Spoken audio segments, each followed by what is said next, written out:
Borneo, the third largest island in the world. It contains the oldest rainforests on Earth and a third of all flowering plant species.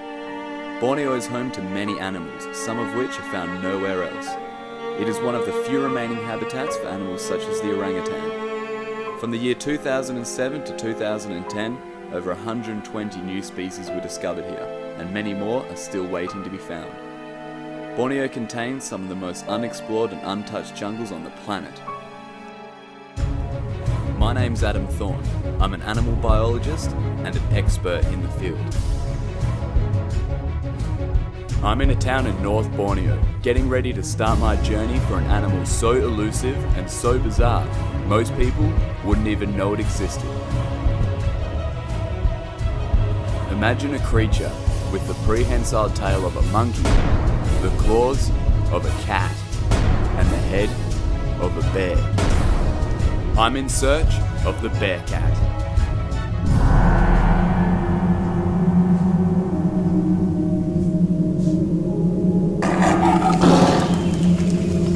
So I've come to a local village to buy a boat, as we'll be starting the journey by a river.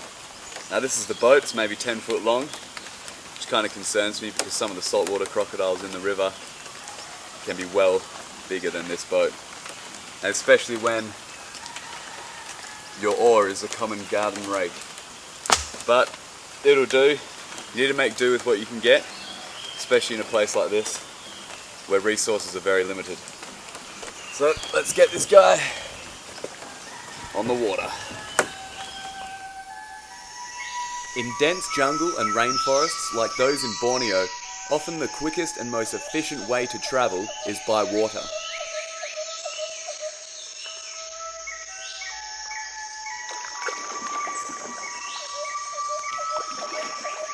Now the rivers in Borneo do contain saltwater crocodiles, and big saltwater crocodiles.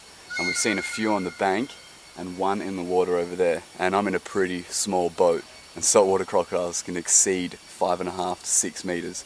So you get that sort of vulnerable feeling when you're sharing the water with something that big. So I've got to keep my eyes open and be very wary. Just looking for an entry point where it'd be good to sort of dock the boat, leave it, and head into the jungle. Because I think it's a fair walk through, and there's a palm oil plantation, so I'm going to try and get as deep in as possible so we don't have to walk as much to get to where we want to be.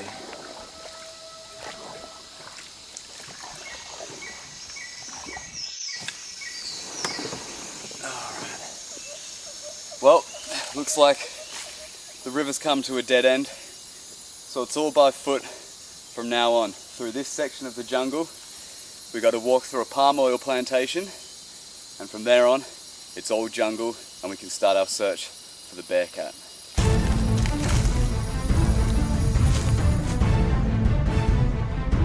After a 3-hour trek through the plantation, we finally arrived at the jungle border.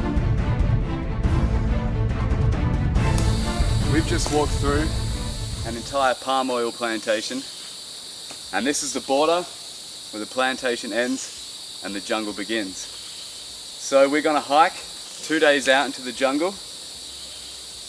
Looks like we're going to be going south into the rainforest. We're going to loop around and hike another 2 days back. Now this border is going to be our rendezvous point. So we're going to hike back, and once we hit this border, we'll know we're back in civilization. So this is where we're going to start our quest.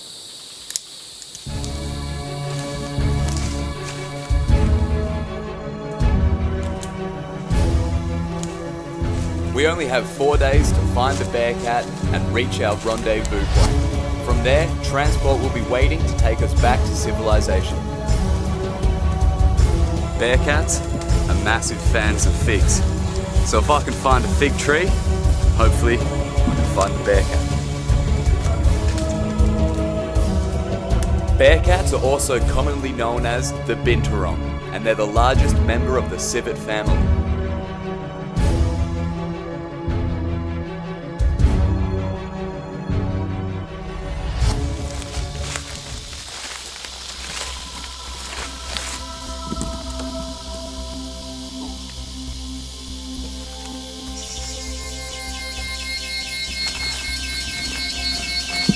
Little skink.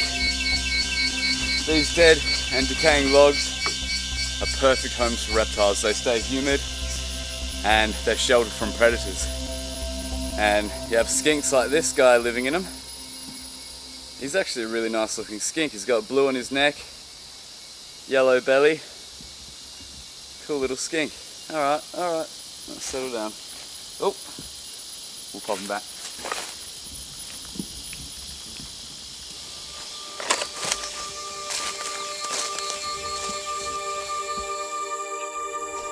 There's about 110 different species of lizard on this island, and about 40% of those are skinks.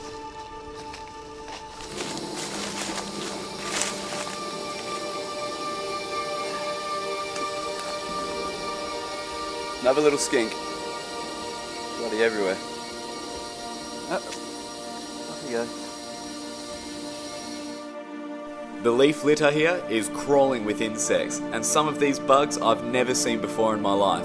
It is possible that they could even be new species. Look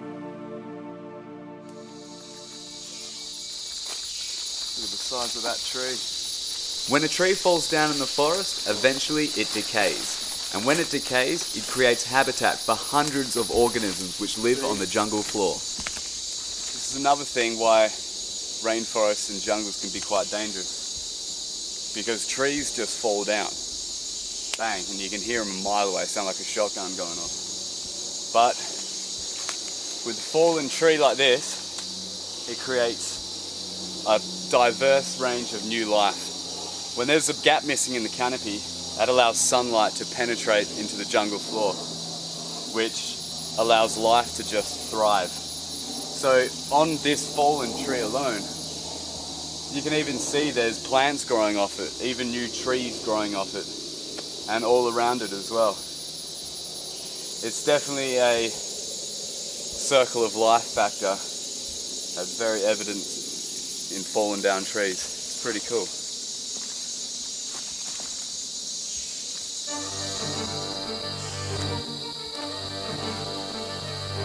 After the rains, much of the forest floor turns into mud. This gives us the advantage of being able to see the tracks of animals that could be in the area. See, the ground has been all trampled and dug up, and there's a lot of broken trees around, which suggests to me that there's elephants in the area, which could be potentially very dangerous. So we've got to keep our eyes out, make sure we don't startle any elephants, because they'll kill you pretty easily. The Bornean pygmy elephant is the smallest elephant in the world, but it can still weigh several tons. And it was only in 2011 an Australian veterinary student was gored to death by one of these elephants.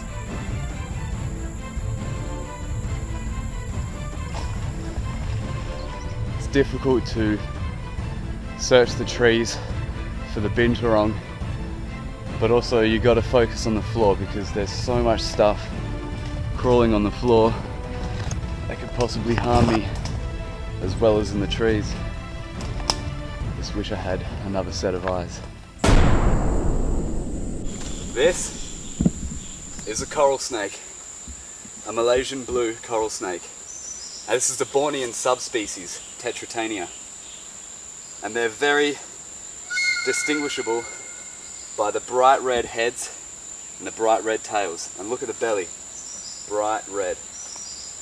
Now, these are very, very venomous snakes, and they inject a very powerful neurotoxic venom which shuts down the nervous system, stops the lungs breathing and the heart pumping, and they are deadly snakes. But they are also very beautiful snakes. Look at the colours on them, look at that, look how amazing it is. The brighter colours in nature often mean stay away from me, I'm deadly and I'll kill you. Now these guys eat almost exclusively on blind snakes, which are smaller snakes that burrow underground. And he's calmed down quite a bit. They're normally nocturnal and they're more active at night. Oh, he's lovely. Lovely snake, good find as well. He's beautiful. Now coral snakes in North America look completely different to these guys. Their bands go sideways across, and they're yellow, black, and red. These guys don't look anything alike. They're actually not even related, not even the same genus. Lovely snake. Awesome. Let him on his way.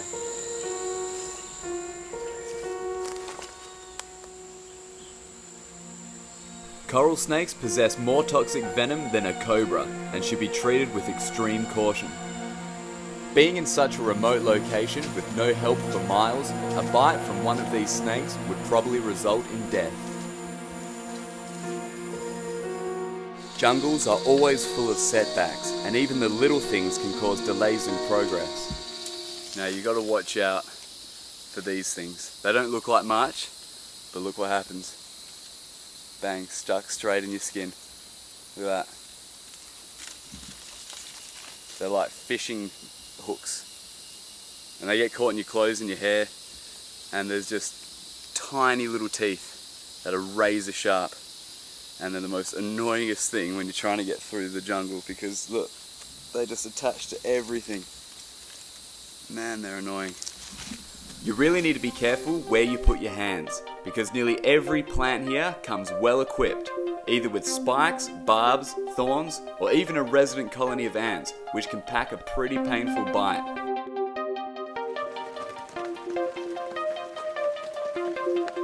Although jungles have their setbacks, you can always find something to flush away the frustration. I can see a sun bear. I think there might actually be two sun bears down there. They're also known as the honey bear, and they're the smallest bear in the world. They can get to maybe heights of about 5 foot. And although they're a small bear, the claws on them are like that, and they do have big teeth. Now, sun bears, like most bears, are mainly vegetarian, but they will take small animals and even scavenge. Oh, that's amazing. Some bears are pretty endangered. They're just sort of heading off. They're a bit wary. But I heard them before I could see them. They were going... And that's them communicating with each other. I think they're eating something down there. But there's definitely two of them. Oh man, that's awesome. Alright, there's a few hours left of daylight, maybe an hour and a half, 2 hours, so I've got to look for somewhere to sleep. So I'm looking for a large tree with a big root system to make a shelter. And there's quite a few of them around, so I'll just find one. So this tree here looks pretty good. Oh yeah, this is perfect, this one.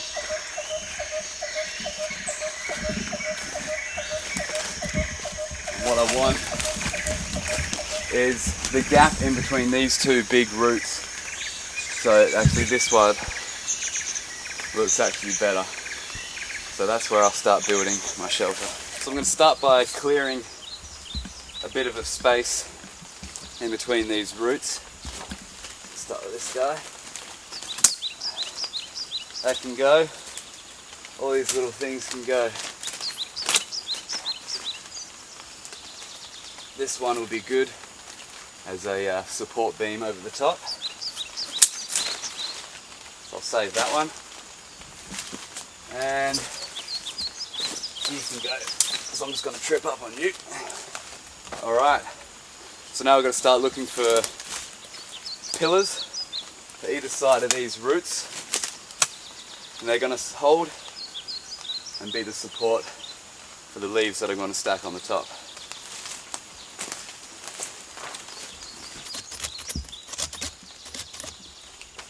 So I got one of my support branches. I'm going to stick him in about here.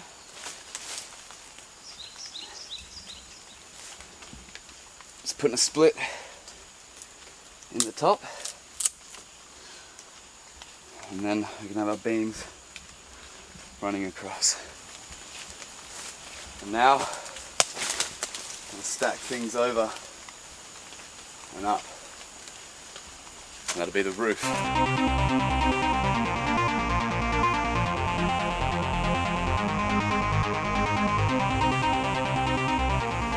Alright, shelter's done. I mean, it's not the prettiest of huts, but it'll do. I mean, I'm already drenched with sweat and rain anyway, so if it pours torrentially, I will get wet, but what's an extra bit of water, hey? But tonight I'm going to build a fire, find some kindling, and that'll hopefully keep some of the insects away from me while I'm sleeping. And yeah, let's see how the night goes. Most of the animals in Borneo are nocturnal, so at night I decided to do some spotlighting.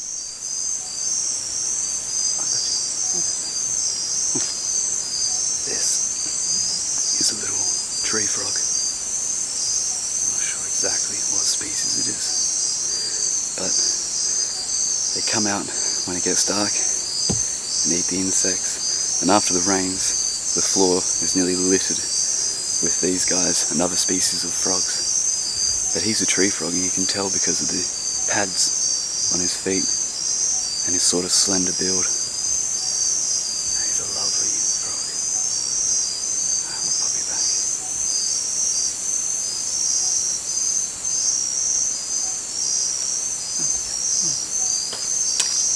Oh. He looks like he preferred the pond.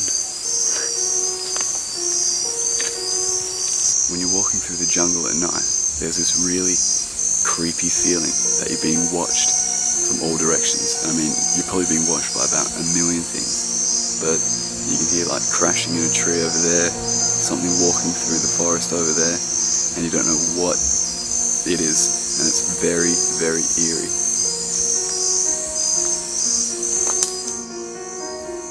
At night, the jungle is flourishing with life, and even small puddles can be good habitat for micro monsters. That is a water scorpion, and they're a very formidable predator, especially to stuff like frogs, insects, and even tadpoles. Now, if you're an insect living in this water, you would want to stay well away. They're like the lions of the pond. They're a very dangerous creature to smaller animals.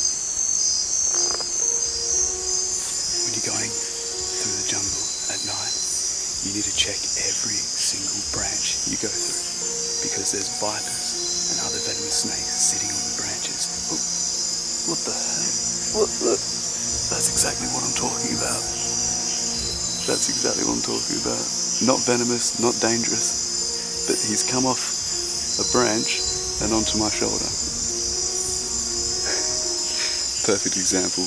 Check every branch you go under. I promise you that scene was not set up. It was just a crazy coincidence.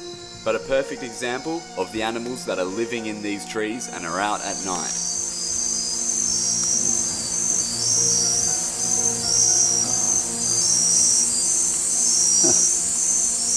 This is a toke gecko. They're so common in Southeast Asia. They're probably, I'd say Southeast Asia's most famous lizard, the toke gecko.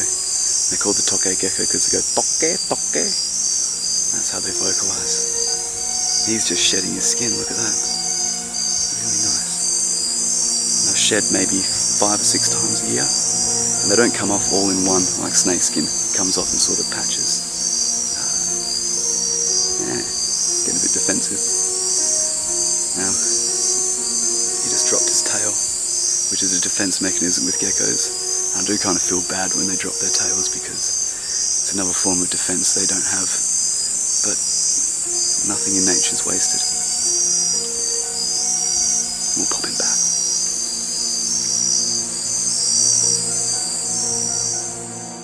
Alright, spent the night here last night. Wasn't as bad as I thought it would be. It only rained a little bit, but the insects, of course, are pretty bad, but you got to expect that. Yesterday I found this turtle carapace, and I decided to use it as a little rain catcher, just get some extra water so I'm not using it straight from my bottle. Got about 200 ml of water, which isn't too bad. Tastes a bit turtly, but oh well. Now for breakfast, instead of carrying around copious amounts of food. It's going to have your general protein powder. That'll keep my calories up, keep my protein intake up, which is important, so you're not burning muscle as you walk. And I've seen a few jackfruit trees around and durian trees, so that'll serve as my carbohydrates, give me energy and the sugars I need, as well as vitamins and minerals to get me through the day. So I'll find one of them and crack into one, and that'll be my food. Let's get into it.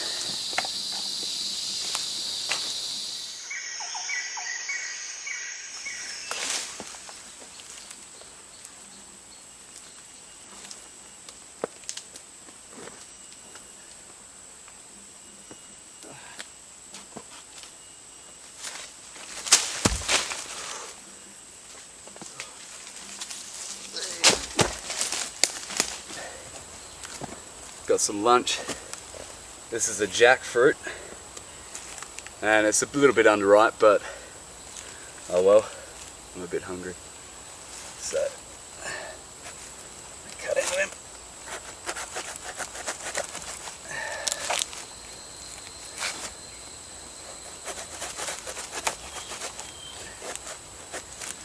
This isn't the best tool for cutting these sort of fruits open, but I'm in the jungle.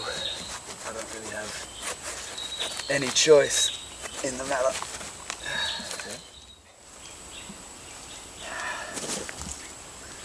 Alright, there's all that flesh. It's all good to eat.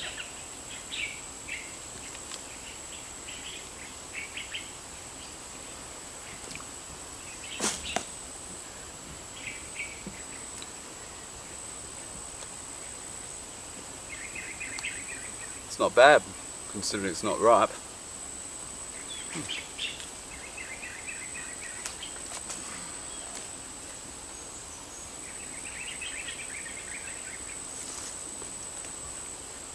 Jungle lunch. Jackfruit is very high in potassium, which helps restore electrolytes. It is also a great source of vitamin C and carbohydrates for energy. When walking in the jungle, you need all the nutrients you can get.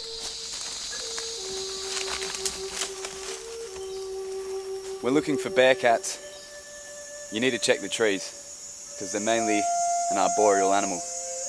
And they can't cross from tree to tree like primates can. They have to come down to the forest floor and move from tree to tree. And while they're on the floor, they'll forage for food. Borneo is never short on surprises, and I was lucky enough to share a very special moment with a very special creature. An orangutan. An orangutan. This is a wild orangutan.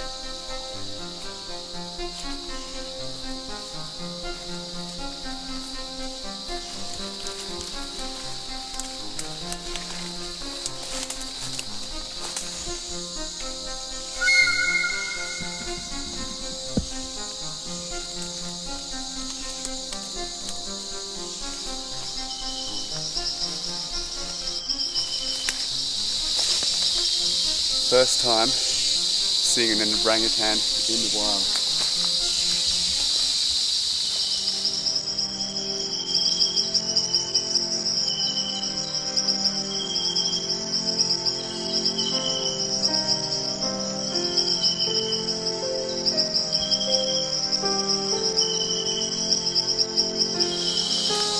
That is orangutan, the man of the forest. And a wild orangutan in Borneo. This is the first thing. Absolutely amazing. Hey buddy, where are you going?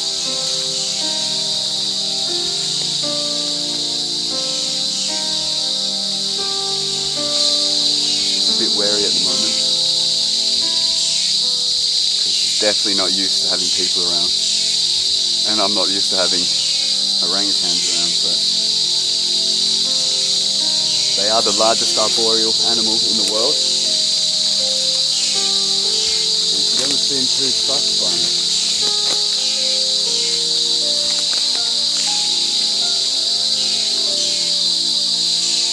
Just going on about her business, eating these.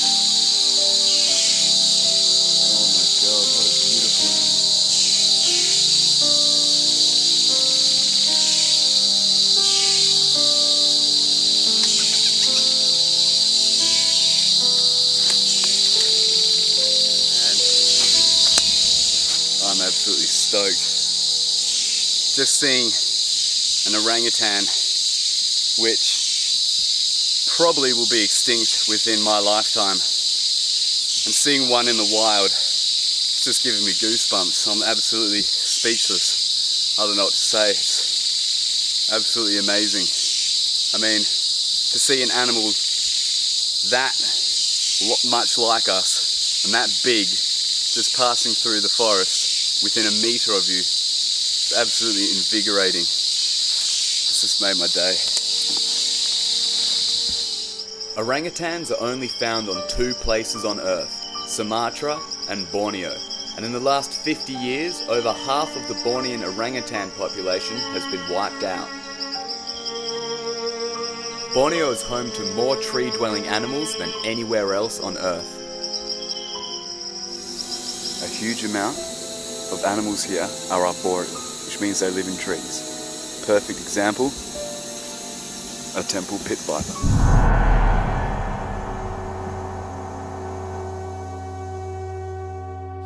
In my last documentary, Temple of the Viper, I found 2 of these guys in the wild, but they weren't anywhere near as big as this one. So I'm going to try and get him out because I'm really interested to have a play with him.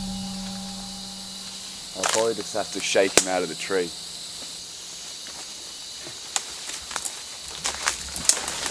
There it goes. Sorry, buddy. Hey.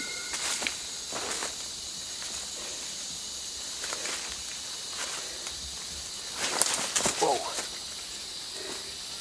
Bit aggro, but you would be too if you're just shaking out of your tree. Hey. Vipers have gigantic fangs. Huge fangs. Now these guys are venomous, but they might not be able to kill you, but they'll make you very sick.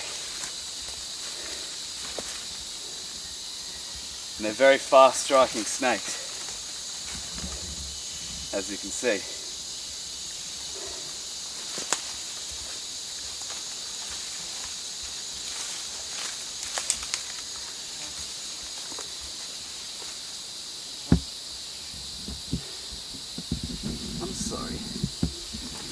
Sorry I disturbed you, mate. Easy.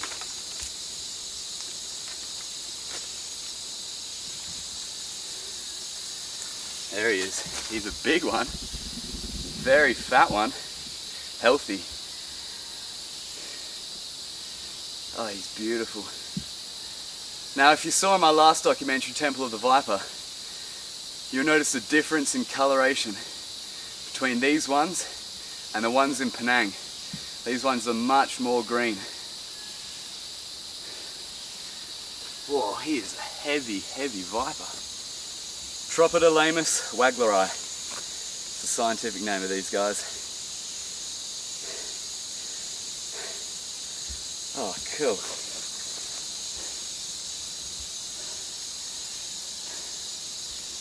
I'm sorry I shook you out of your tree.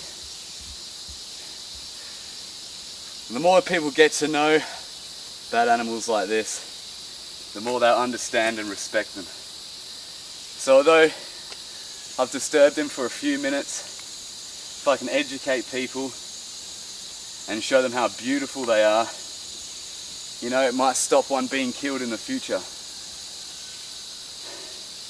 Or someone to look twice in the tree they're walking under. It's alright.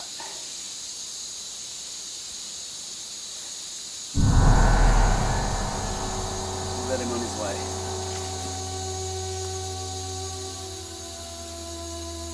Let's pop him back up his tree. He's done what he needs to do. Hey, don't be naughty. Come on. Go up your tree.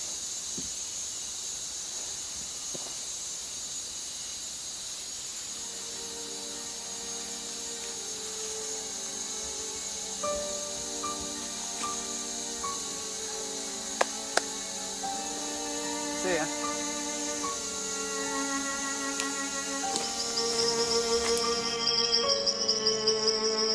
Searching the trees has definitely paid off. However, the bearcat is still maintaining its reputation as being very elusive. Finally, we find a clue which may lead us to the bearcat. Just come across some prints in the mud. Now, they're not from a cat, they're not from a monitor lizard. They're starting to look very bearcat-y to me. The way you can see the claws, the shape of the toes, and they're leading this direction along this game trail here. They look fresh too.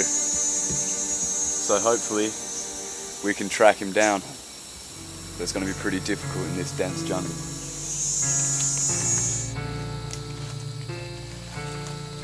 The rainforest proved to be too dense, and I soon lost the bearcat's trail, so it's back to searching the trees. Oh, snake.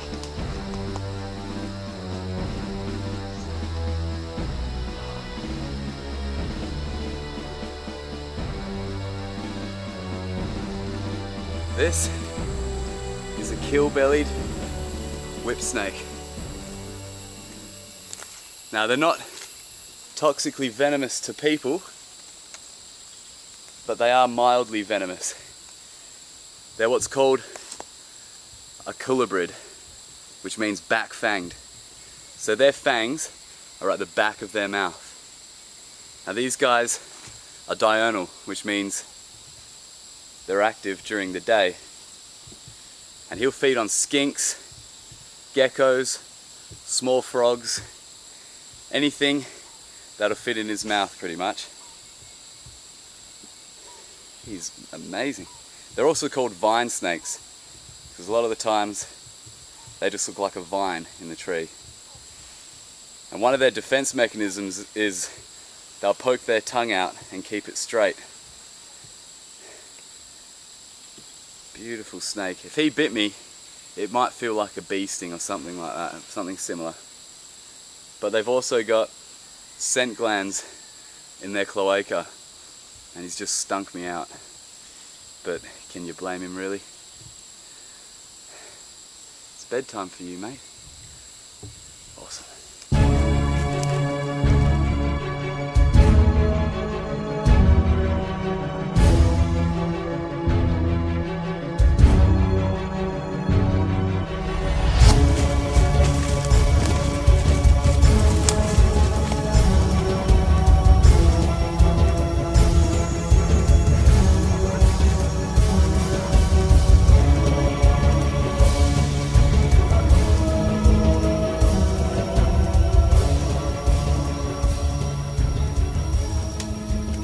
Big one.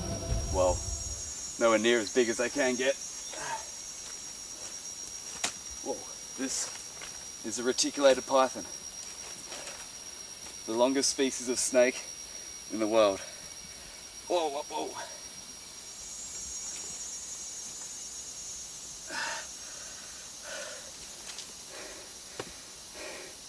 And these are a constrictor. They're not venomous. They kill their prey by constricting him, just like he's doing to my hand. And when the animal breathes out, he'll tighten his grip so the animal can't breathe in again, and then dies from asphyxiation. But these are the longest species of snake on the planet. They can get to lengths of nearly 10 meters.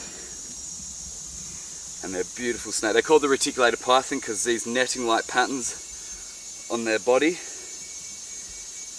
And you can see the iridescence on them, they're beautiful, which is why they're also known as the regal python, because they are quite regal looking snakes. And he's about, maybe 9 foot in length. And these are known man-eaters. There has been pretty reliable reports of these species of snake killing and consuming human beings, which is a pretty scary thought. But they're not the heaviest bodied snake. That title belongs to the green anaconda. Although these guys, when they get 6 meters plus, can be that thick. He's a beautiful, beautiful python. Now, although they're not venomous, they do contain about 100 razor sharp teeth, all pointing backwards. So when they grab onto their prey, the prey's not going anywhere. They got a hold on it. And they dislocate their jaws and can swallow prey much, much bigger than their heads. He would be eating mouse deer, big rats, monitor lizards. And a snake this size, if he got around my neck, could probably potentially kill me. Any snake over 10 foot, you wouldn't want to handle alone, especially when it's wild. I was hoping I'd find a reticulated python while I was here in Borneo. I'm really glad I did. You're right, Peter.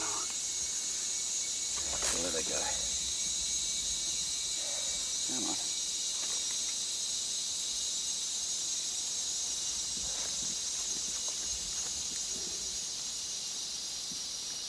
If she wants to go, that's a very threatened snake. That's why it's doing that. Just gonna unwind it.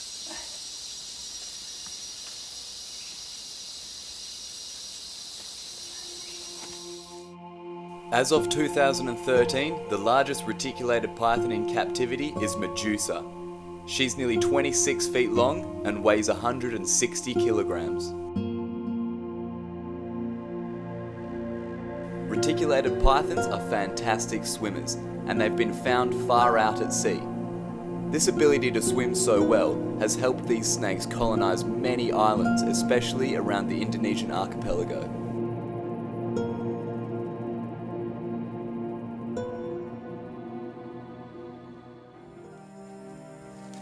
My time in the jungles of Borneo is nearly over, and I still haven't found the bearcat.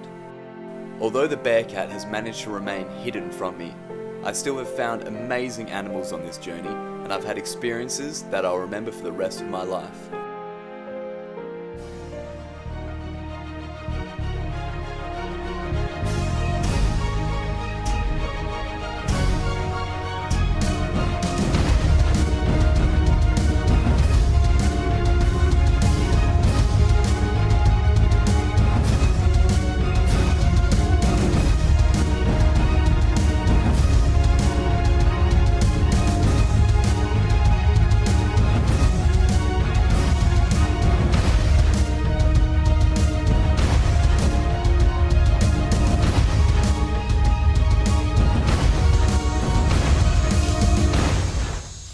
Well, this is definitely the palm oil plantation we originally entered the jungle from. And we did one gigantic loop through the jungle, and now it looks like we're back in civilization.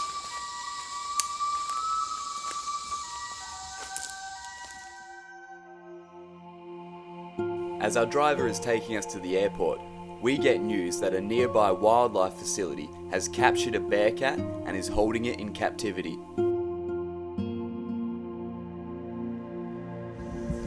We were given special permission to enter the bearcat's enclosure and get a close encounter with the animal.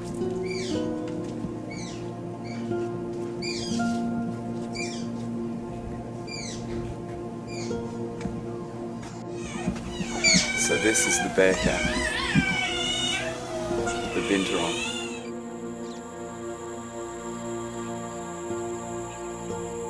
Bearcats are usually shy animals, but have been known to be quite inquisitive at times.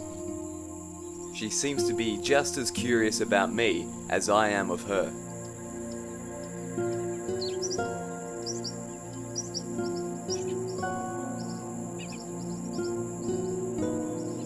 This is the Bearcat of Borneo. The binturong. This is what we were in the jungle looking for. The largest member of the civet family. Such a beautiful looking animal. Look at the eyes on them.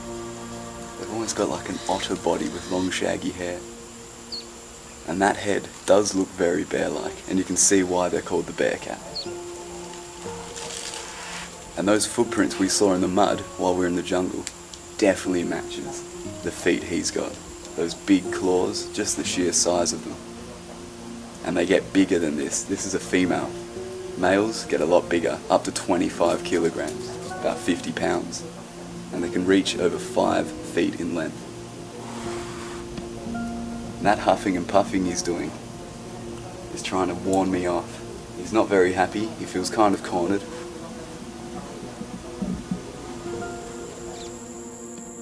The scent of a bearcat has often been described as a strong smell of popcorn.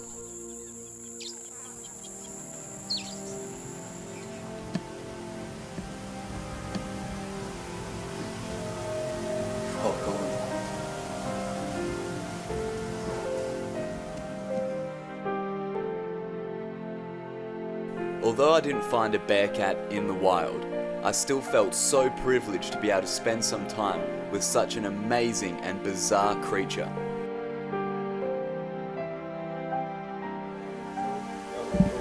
That is the Bearcat of Borneo.